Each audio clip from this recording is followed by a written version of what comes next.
Okay, welcome to Note Set 25B, where we'll continue our discussion in section 6.1, which we started in the last set of notes, just kind of exploring what eigenvalues and eigenvectors are. And in this set of notes, we'll actually focus on finding them. And then in subsequent sets of notes, we'll take a look at what kinds of insight they give us about the matrix and hopefully illustrate why we care so much about these things. So first I want to start off with somewhat of a connection to differential equations. So now, again, treat the course as you're focusing on what you need to learn to be an engineer, not worrying about what's going to be on the exam. So no, this will not be on the exam. Now, if you're tuning out now because I said that, you're not focusing on what you need to be a good engineer. You should be absorbing all of this stuff, trying to become as acclimated to this stuff as you can. So no, not on the exam, but interesting nonetheless. If you've studied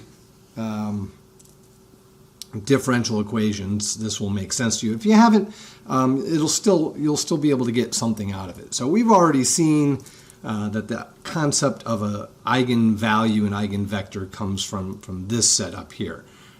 We have a matrix A, and we're asking what vector V basically gets mapped to itself. So in other words, once I'm given A, is there some special vector that kind of stands up to the matrix and says you're not going to change me except by some scalar multiple, which could be a big number or a small number, positive or negative, it doesn't matter, but the result still ends up along the same line. Now we want to ask the same question for differentiation. Which functions get mapped to a scalar multiple of themselves when they are differentiated? Well, like x squared, no, that becomes 2x. All the different kinds of functions that you've seen in your calculus class, you generally end up getting something different, slightly different. Powers go down, et cetera, et cetera, et cetera. But, yep, there we go. Keep the current scheme. Don't show me this message again. Okay. So here's the question that we're asking. Is there some function that when I differentiate it, I get back the same function multiplied by a lambda? And the answer is the exponential function. That's really one of its beautiful things, but really important things. And this is why it shows up in the real world so often. You will be amazed as you go through your engineering studies to see how big a role this exponential function plays in the real life.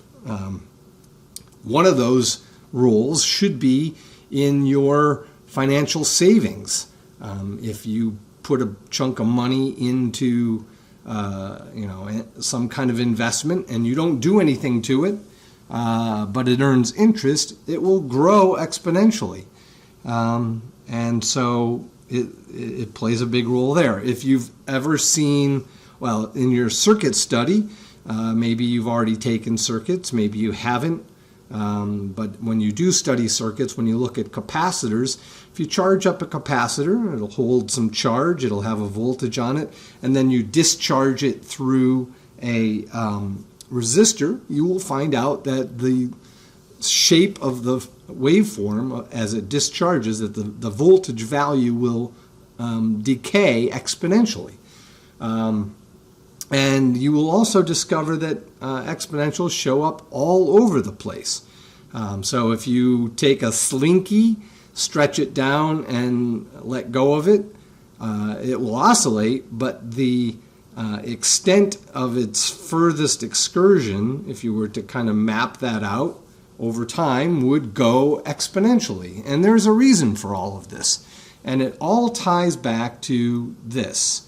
And you can see how this is kind of like what we're asking for with an eigenvector, eigenvalues scenario.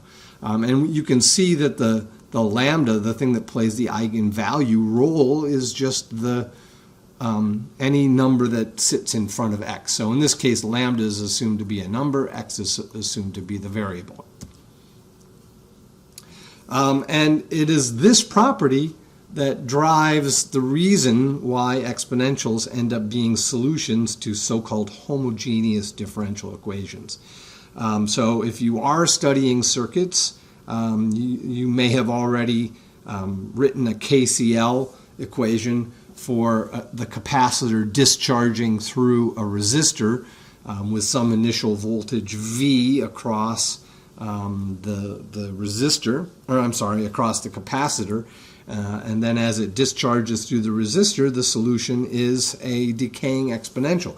But this is where it starts, with a KCL equation for that circuit. And then what we do is we say, well, we can bring this over to the other side, so we get something that looks like this. And we can see that this is now looking an awful lot like what we just saw.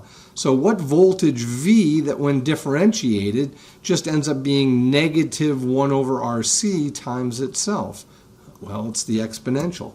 And so that tells us that it should have this form.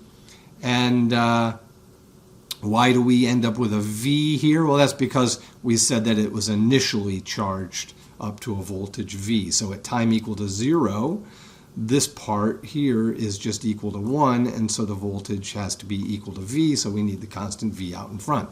So there you go. If you've done differential equations before, you've seen this. We just solved a first-order homogeneous differential equation. If you've never seen differential equations before, congratulations. You just solved your first differential equation. It's a simple one. It's so-called first order because there's only first order derivative involved, and it's homogeneous because there's a 0 over on the other side. But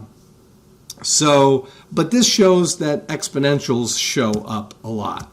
And if we were to generalize to higher order homogeneous differential equations, now this is a special subclass of those. It's the ones that have, whoops, I just see that I made a mistake here, a typo.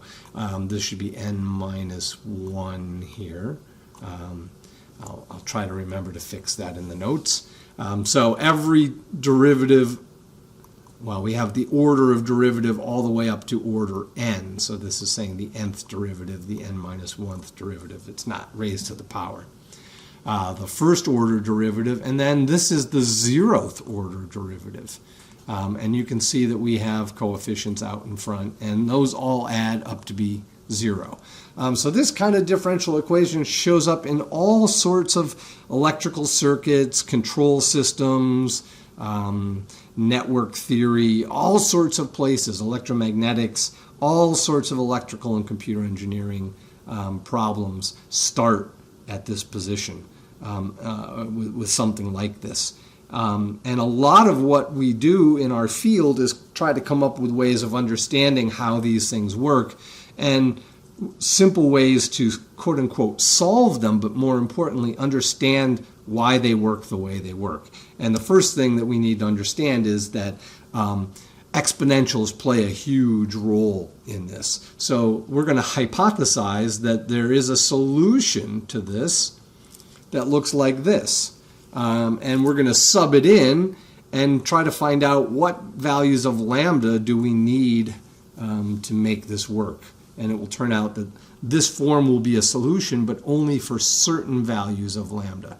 And we've just put a k out in front just to be able to handle the fact that there is some arbitrary constant out in front. So let's substitute that in. If we sub it in here, we're taking the nth derivative of the function f of t. So here it is everywhere. And then after taking the derivative, so one derivative will just bring lambda out in front.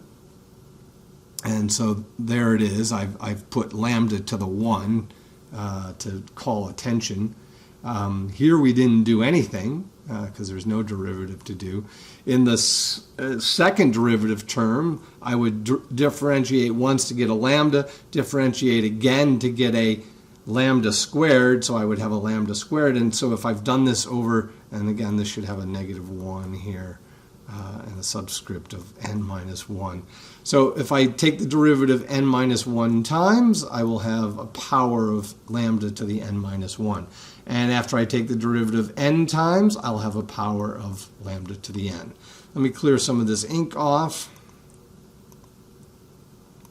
And let's move on. So if we pull everything out, notice that there's a k e to the lambda t in every term, all the way down to k e to the lambda t in that. Every term has that. So let's pull that out in front. And what we're left with is this. And so we need all of this to be equal to 0. That's what the homogeneous differential equation is telling us we need to do. We're trying to find an f for which this is true. We're hypothesizing this, and we're seeing that this cannot be fundamentally equal to 0. It's some function. It's an exponential function. So it's doing whatever it does. It never goes to 0. And so that must mean in order to make their product equal to 0, this thing, which is not a function of t, so this was a function of t, this is just a constant that depends on the value of lambda. That's the thing that must be equal to 0 to make this work.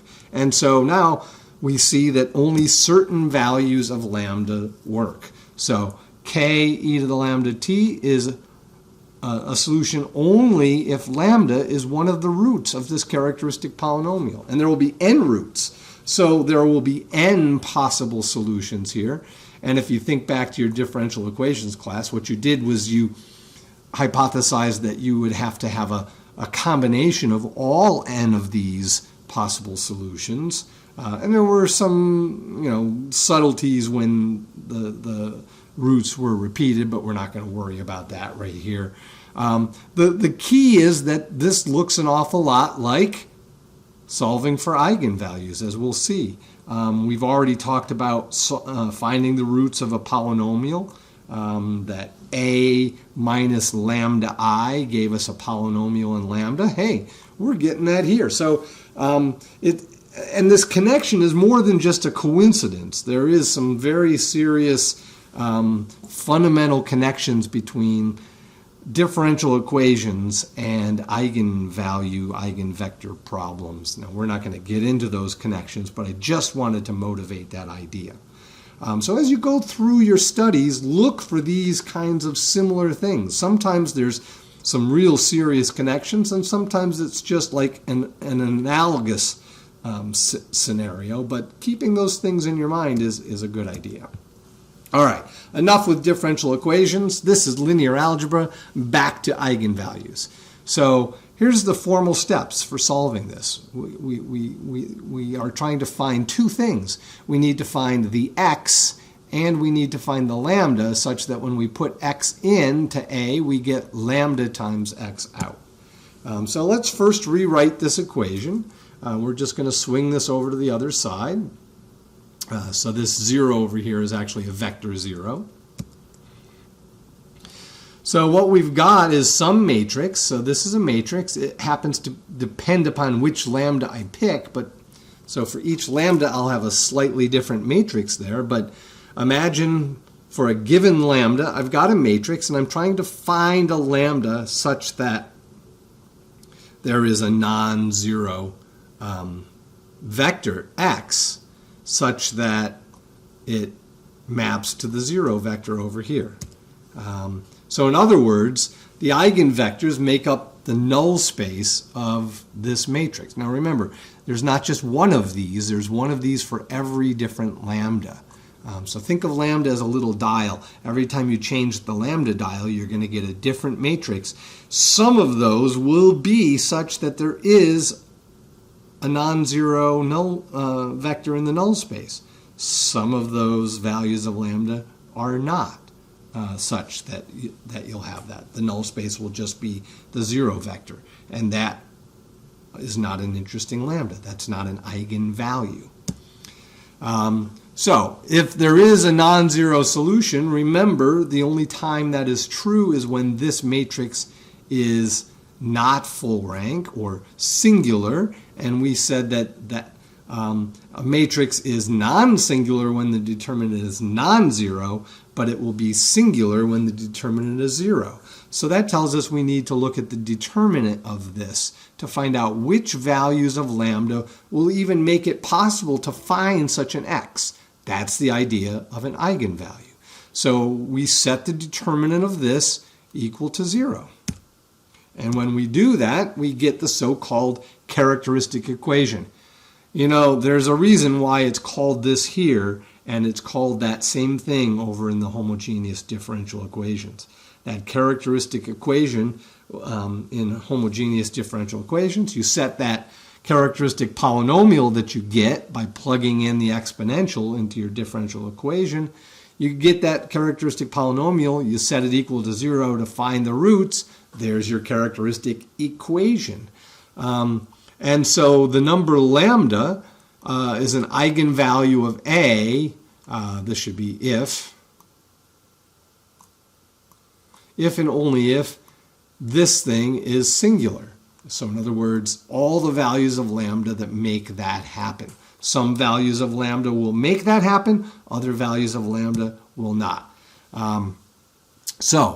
Without going into all the details, I think you can kind of think about that big formula for determinants, or at least think about the little trick for doing a 3x3.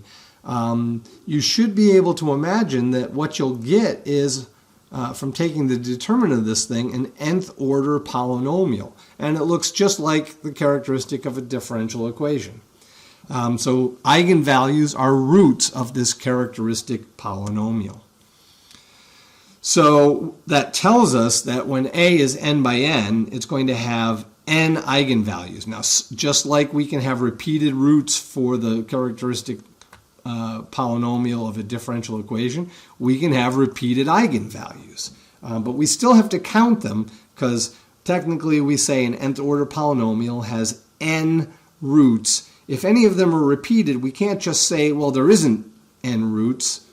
So a third order polynomial has to have 3. If one of them is repeated so that you get it twice, you have to count it. You have to say there's a root at 1, a root at 2, and another root at 2. Double root at 2. Okay? So to find the eigenvalues, all we have to do is look at this characteristic polynomial. Once we have the eigenvalues, there will be n of them. For each eigenvalue lambda, we plug it in here. Now we have a fixed matrix, and we need to find an eigenvector x corresponding to what we plugged in here, such that it maps to 0. So that eigenvector must be in the null space of this matrix, as we've already said. Now, I would like to note that the length of an eigenvector, once you find it, its length is immaterial. In fact, even its sign, we could put a -1 times it and it won't matter. So in other words, once you have an eigenvector x, it's not unique. Alpha x for any number alpha is also an eigenvector of that. And we can see why that's true. If I put in x and I get lambda x, imagine if I put in alpha x. Well, I pull the alpha out in front. I now have alpha ax. Well, ax is going to give me lambda x. Now pull the alpha back inside. And so alpha x maps to lambda alpha x. So eigenvectors are not unique as far as their length.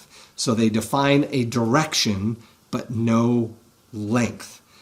So I can make it longer, I can make it shorter, I can even flip it around to point along the other direction of a line. So each eigenvector defines a line that's important to us. Here's a little exercise.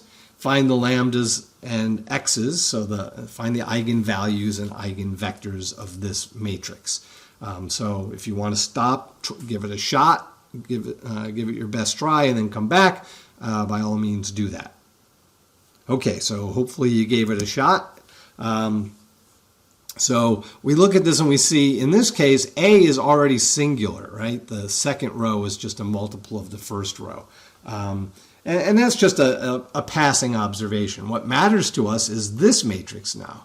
So this minus lambda I, the only thing it really does is it subtracts lambda from each of the diagonal elements. Everything off the diagonals just stays the same. And now we need to find the determinant of that. And so for this one, it's just we multiply this times this minus this times this. And then a little bit of algebra will lead us to something that looks like that. And we can immediately see that to find the roots of this, well, we could factor a lambda out, right? So we could have lambda minus 5. Whoops.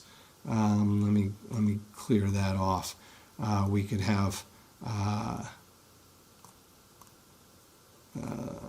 well, let me do it this way. We can have lambda minus 5 times lambda, and then set that equal to 0. So I just factored out a lambda, and we see that this gives us the lambda equal to 0, and this gives us lambda equal to 5. And we usually put subscripts on these once we find them to let us know the specific values that this equation satisfies. So now we've got our two eigenvalues, and we need to find the eigenvectors. So we plug in our lambda 1, which was 0, and notice that when you plug in 0 here, it doesn't, that term goes away, so what you've got is just the original matrix. So there's our original A, so here's our original A, and we're trying to find an x1 that when we multiply it times that gives us 0. And we know how to solve that back about a third of the way through the course maybe, right in the section where we were talking about the null space and finding the null vector solutions to an equation. That's like the homogeneous differential equation, right? AX equal to 0. So again, more similarities there to the homogeneous differential equation. We're now trying to find the x. And so I'm not going to go through the details, but you can at least verify that that is in the null space. And we also know that this matrix has rank 1, so we've already studied the fact that the dimension of the null space should be the n value 2 minus the rank, which here is 1. So the null space has dimension 1, so there's only going to be one eigenvector that satisfies this equation. So for lambda 1 equal to 0, we have one eigenvector that works, and that's what we got. Now we are going to plug in the other value, so we plug in, let me clear off the ink here. We plug in our lambda 2 equal to 5 into here, and so now we're going to have 1 minus 5, or a negative 4, and 4 minus 5, or a negative 1. The off-diagonal elements are unchanged. So we've got that, and now we need to find a vector x2 that's in the null space of that. And again, if you look carefully at this, you can verify that its rank is 1. It better not be full rank, otherwise there will be no vector if that satisfies this. If that's the case, then you probably made a mistake finding your eigenvalue. So again, we go through our steps to find the one vector that is in the null space of this one-dimensional null space. You can verify that this is the correct, or that this is one of them. And so that's the eigenvector for this. Now, you can also go in and multiply this by any number, positive, negative. I wouldn't pick 0, so any non-zero number we can multiply that by, and that will still satisfy this. So that will verify to you that the length of an eigenvector is not important. And to be honest, normally we normalize, a little pun there, normally we normalize the eigenvectors so that they have length of 1. We don't always do that, but that's a common thing to do. If you ask MATLAB to compute eigenvectors for you, it will normalize the eigenvectors for you. Now, here we happen to have an eigenvalue that's equal to 0. There's nothing exceptional or special about that. It's just another eigenvalue. And we'll see some that have zeros all the time. However, later on, we'll get into a case where we'll be interested in finding out what kinds of matrices have only positive eigenvalues and cannot have any that are zero, nor can they have any that are negative. So those are some special matrices. So even though there's nothing exceptional about having an eigenvalue that's equal to zero, in many applications we like to set things up so that we don't have them. All right, let's summarize what we've done so far. Compute the determinant of a minus lambda I. You get a polynomial in lambda of degree n. You find the roots of this polynomial. You're going to have n roots, though they are the n eigenvalues of A. So an n by n square matrix will have n eigenvalues, but some of them may be repeated, and you need to be aware of that. And then for each eigenvalue, we plug in its value here, and we try to find the x that's in, or x's that are in the null space of this. Our examples so far have only shown the case where when we plug in an eigenvalue, the rank of the resulting matrix is 1, and there will only be one,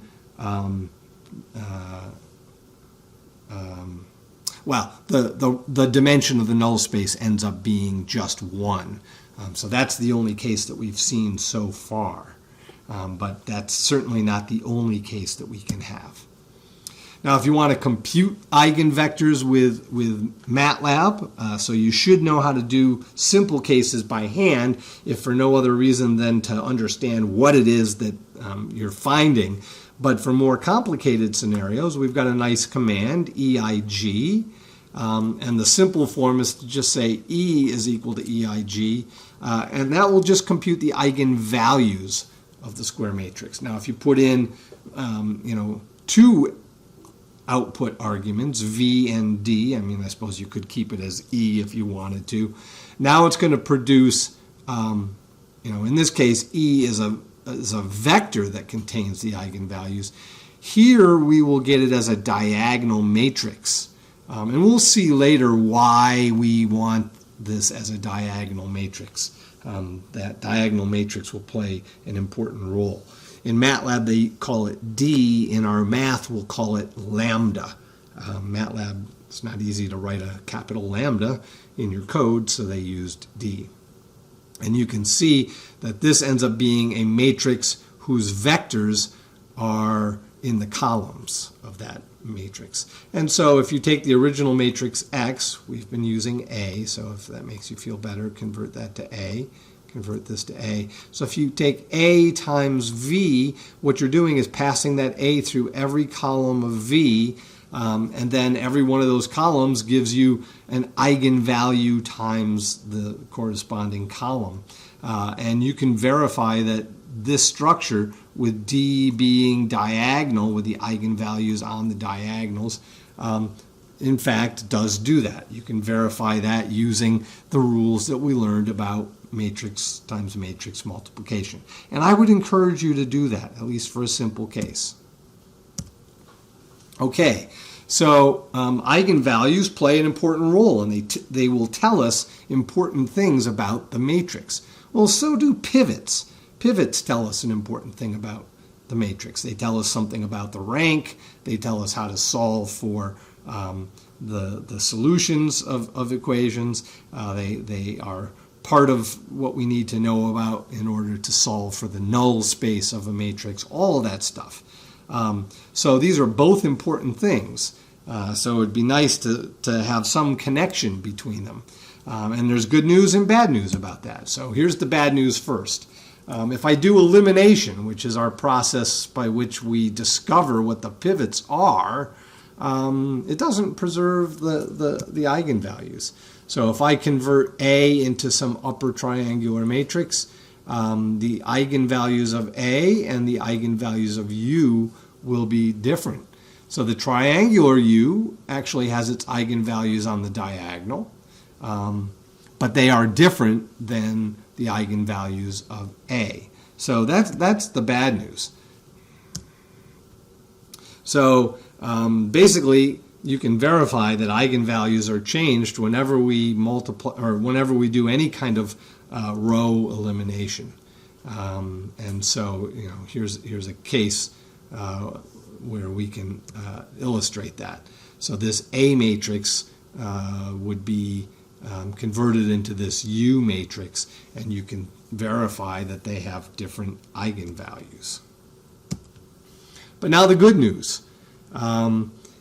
One thing we know about eigenvalues is that looking at their product and their sum is often something that we would like to know about, and it's easily captured.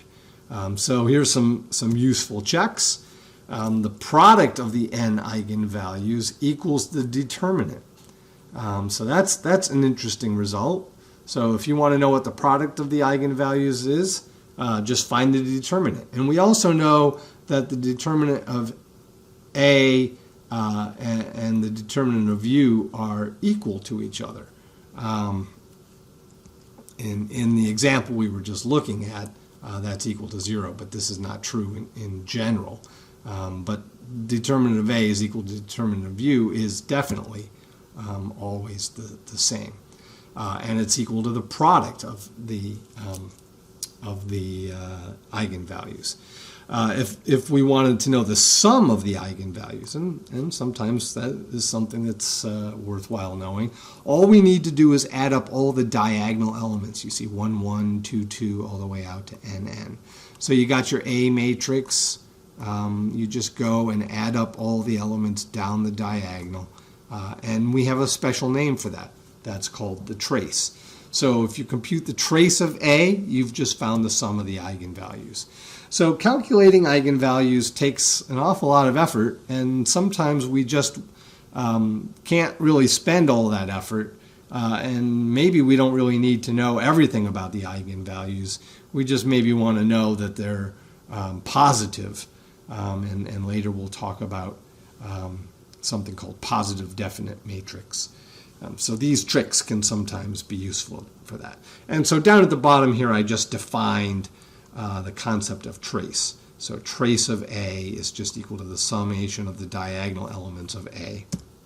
And then the result that the trace of A actually equals the sum of the eigenvalues. So those are two things that are worthwhile knowing. Now, so far we've only seen real valued eigenvalues, but we know that some polynomials have complex roots. And if it's been a while since you've dealt with imaginary numbers, and technically this should really not just say imaginary, but complex. So we're going to get into a little bit of stuff about complex numbers, you don't need to know an awful lot for this course, but you should at least be somewhat familiar with them. But a nice gentle warning. Lots of ECE stuff depends upon being able to use complex numbers. The irony is they are introduced to make things simpler. Students never believe that. They think that it's the end of the world when you have to introduce complex numbers. But trust me, going into the use of complex numbers simplifies some things that you would otherwise find unbearable and undoable, or at least much more complicated. So do yourself a favor before you go too much farther in the ECE programs. Spend a little time learning about complex numbers. Otherwise, they will come back to bite your butt. I promise you that. Before you get into your junior level classes, spend a little time with that. In your sophomore level classes in circuits, you will briefly encounter complex numbers, but you won't get totally hammered with them.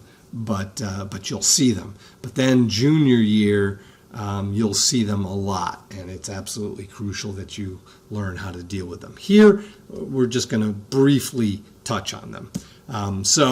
It is possible to have not just imaginary eigenvalues, but also complex eigenvalues. So you remember an imaginary number, well, mathematicians use the symbol I. Electrical and computer engineers use the symbol J. And the reason that's always given is that we have reserved the symbol I for current. So we keep that and then switch the complex or the imaginary number into J. So if you see J's, you should, in electrical and computer engineering stuff, think of it as the imaginary number I. And if you see I, you better think of it as a current. Now, I'm using I here because, well, first of all, we're really doing math. Secondly, our book is written by a mathematician, and so he uses I. The author uses I. And so I'm trying to maintain consistency with the textbook. So if you go through the steps to find the eigenvalues of this, take the determinant of a minus lambda I with lambda left as a arbitrary unknown variable. You'll get a second order polynomial, and you'll solve that polynomial, and you'll get two roots. One is I and one is negative I. Now, notice that the eigenvalues add to 0 here in this case. They don't always do that. And our determinant is equal to 1. Determinant of the matrix itself is equal to 1. So imaginary eigenvalues come, as usual, by solving this. And this equation leads to lambda squared plus 1 is equal to 0. So what number squared added to 1 gives 0? So this was puzzling to early mathematicians who had no concept of imaginary numbers. They kept saying, well, there are some polynomials that just don't have roots, and that's one of them. Until some clever mathematician came along and said, well, it does have roots, just not in the normal number system that we've been worrying about. And introduced the concept of imaginary numbers and then complex numbers, and realized that that solved the problem. Once you introduce complex numbers into the scheme, every polynomial has roots and has n roots if it's an nth order polynomial. So some special properties of this particular matrix, as well as other orthogonal matrices, Q. So Q is an orthogonal matrix, and we've already talked about how the determinant of any orthogonal matrix is equal to 1. This particular Q is skew symmetric matrix. So not every Q has that characteristic, but this one does. That just means that skew symmetric means that if you transpose it, you get the negative of what you had before. So that's what that means. So if you do have a skew symmetric matrix, your eigenvalues will be purely imaginary. So there are some matrices that have purely real eigenvalues. There are some that have purely imaginary eigenvalues, and there are some that have complex eigenvalues. And you could have some that have some of all of those. So in general, there's no reason to say that they have to all be real or they have to all be purely imaginary. So if we do end up with imaginary eigenvalues, the eigenvectors will be also imaginary. And likewise, more general, if we have complex eigenvalues, we will have complex eigenvectors. So for this case, we had purely imaginary eigenvalues, so we're going to have eigenvectors that include imaginary values. And so here we find that the eigenvectors are 1 and I and 1. It sounds almost like I'm saying, all for one and one for all, something like that, but it's I and 1. And so you can verify this. Here's our matrix that we're given. And if you put in 1i, you will discover that you get negative I times this. And a couple things you need to know. Remember, I squared is equal to negative 1. So we'll have a negative I times I will give us plus 1. So this turns into this is actually equal to negative I up there, and what did we say? I times I is negative and a plus 1, and you can verify that that's what you get when you do this multiplication. Same thing over here. Here's our other eigenvector, and you can verify that that is true. So you need to know a few things about complex numbers, and yes, that could be on the test, but it will certainly be in your career, so you better learn it. And so here's this cool thing called EigenShow. Let me just click through to the bottom here, and we'll see if I can get over to MATLAB and show you this. So EigenShow is a command in MATLAB, but what it really is, it's a demo. So it's not a tool that you use to compute things like most MATLAB commands are. It's a learning tool. So it's going to display something about the eigenvalue problem for any 2x2 matrix. So we're trying to visualize what ends up happening here. So what it's going to do is it's going to show a vector x, which will start at the 1, 0 place. So if here's our axis, it'll start over here. That'll be our x vector. And it will automatically calculate ax for some specified matrix A. So there's a drop-down menu that will allow us to select a few predetermined A values, but we can also insert whatever A we would like and play around with it. And so it will calculate AX for this given X, and it will display it. So maybe it will calculate that. So that would be the case where X is not an eigenvector because the result of AX lies off the line. So that's the result for that. But what I'll be able to do then is click and drag, and this vector will rotate around. And as that happens, so will this one. And if I rotate the X vector here to a position where it's actually an eigenvector, let me clear this stuff off, what will happen? So let's suppose that I rotate this down and now it's pointing over here, and that's actually an eigenvector, and let's say that the eigenvalue that corresponds to that eigenvector is something like 2.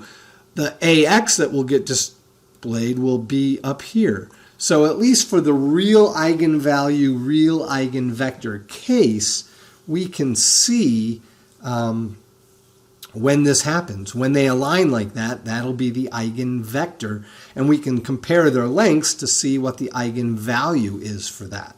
And really for the 2x2 matrix, there will just really be 3 cases that we need to consider.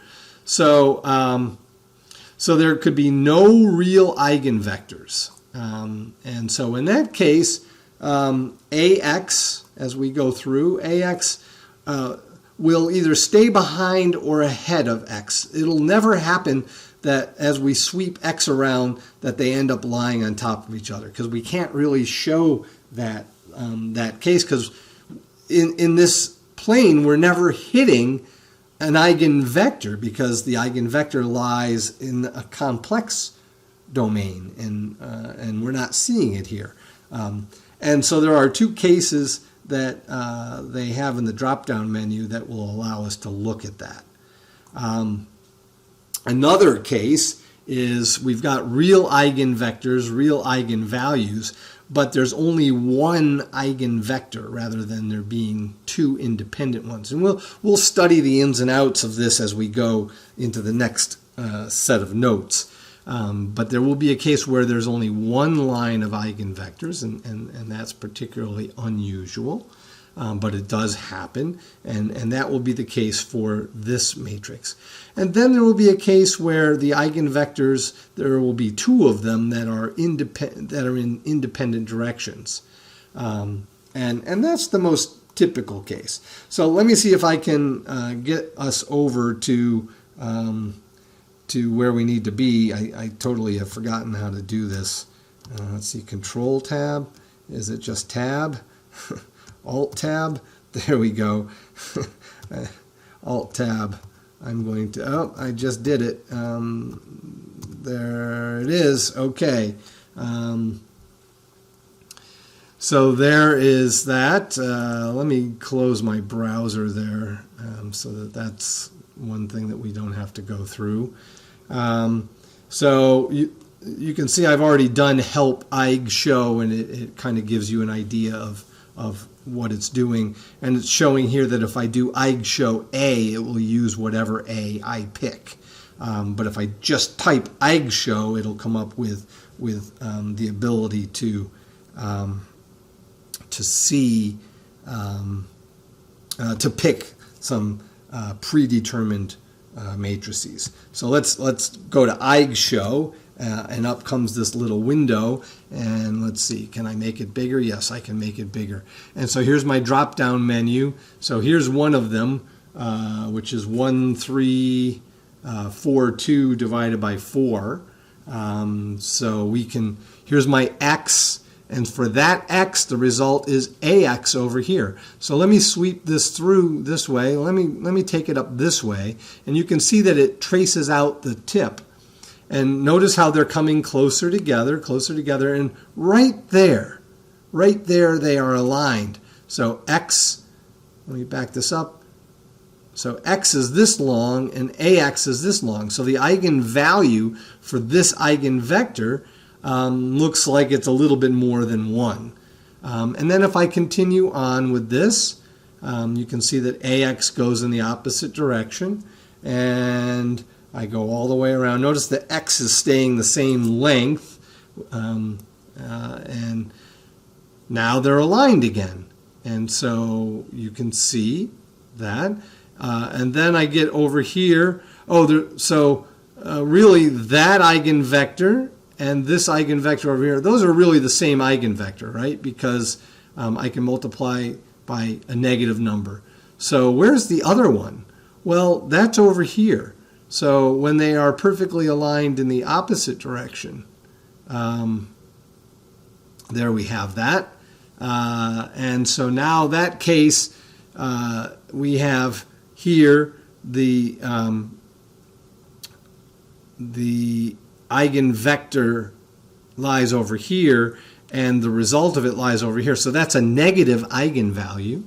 I can puzzle that out just by looking at this, because ax ends up being pointing away from x, and x is longer in length than ax, so it's a negative eigenvalue whose absolute value is less than 1. All right, so that's one interesting one. Let's look at another one. Let's look at 0, 1, minus 1, 0. So we looked at this in the notes. This was one that had the purely imaginary eigenvalues and had eigenvectors that had some imaginary elements. Let's sweep our x through. Look at that. They are tracking each other. They never catch up to each other. That's because there is no real vector for which there is an eigenvector. Now, if I could somehow sweep this x into some complex values or imaginary values, then we would have eigenvectors. We would hit them. But I don't know how we would demonstrate that. Notice that in this case, both trace out circles. So that's kind of interesting. If we go back to the one that we just had, I forget which one we just had. Was it that one? Yes, I think so. Notice that when we do this one, what happens? The x vector traces out a circle because it's maintaining its length. But what does the ax trace out? It traces out an ellipse. And we'll see more on that later. So let's look at a couple other ones here. Let's look at one that looks like this. This one is kind of like the example listed on the notes, 1, 2, 1, 2, in that we've got 2, 4, and then we've got -1, -2. So the rows are dependent on each other. Let's sweep this. Yes, and you can see that the result just goes along a single line. And so that shows that we have just a single eigenvector that lies here. The other eigenvector doesn't really exist. So those are the different cases that we have, and we'll come back to this EigenShow to play around with it when we talk more about eigenvectors. Let me see if I can get back here. There we go.